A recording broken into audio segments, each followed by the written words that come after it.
Bhuvana's creative என்னோட ஸ்டைலில் பலாப்பழ சீடில் கறி எப்படி செய்யலான்னு பார்க்கலாம் வாங்க.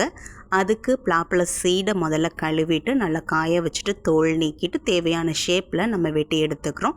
அதோடு தக்காளி வெங்காயம் ரெண்டையும் சேர்த்துட்டு கொஞ்சமாக நம்ம பெருஞ்சீரகத்தையும் சேர்த்துட்டு நான் வழமையாக சேர்க்குற தூள் ஐட்டங்கள் தான் தனி மிளகாத்தூள், சாம்பார் தூள், மஞ்சத்தூள், அதோடு சேர்த்து உப்புத்தூளும் சேர்க்கணும். நான் அது உப்புத்தூள் சேர்க்க மிஸ் பண்ணியிருக்கேன், பிறகு நான் லேட்டர் சேர்ப்பேன், நீங்கள் பார்க்கக்கூடியதாக இருக்கும்.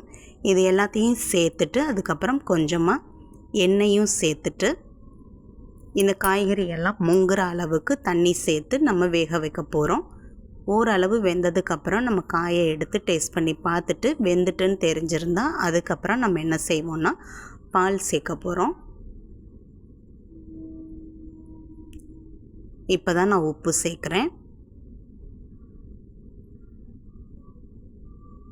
கொஞ்சமாக சீனியும் டேஸ்ட்டுக்கு சேர்த்துக்கலாம், இல்லை நாட்டு சர்க்கரை ஏதாவது சேர்த்துக்கலாம். இப்போ நல்லா கலந்து விட்டுட்டு நம்ம கொதிக்க விட போகிறோம்.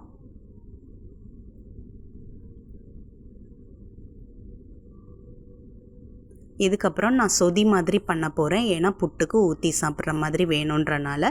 அதனால் பாலில் நிறையாவே தண்ணி சேர்த்துட்டு நான் முங்குற அளவுக்கு இந்த பாலை சேர்த்துக்கிறேன். பால் சேர்த்ததுக்கப்புறம் ரொம்ப கொதிக்க விட வேண்டிய அவசியம் இல்லை, லைட்டாக கலந்துட்டு நம்ம அடுப்பை ஆஃப் பண்ணிடலாம்.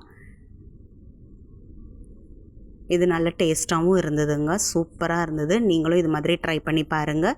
இல்லை ஆல்ரெடி நீங்கள் இது மாதிரி ட்ரை பண்ணியிருந்தாலும் என்னோட கமெண்ட்டில் பேசுங்க. இது அம்மா கை பக்குவம். பை.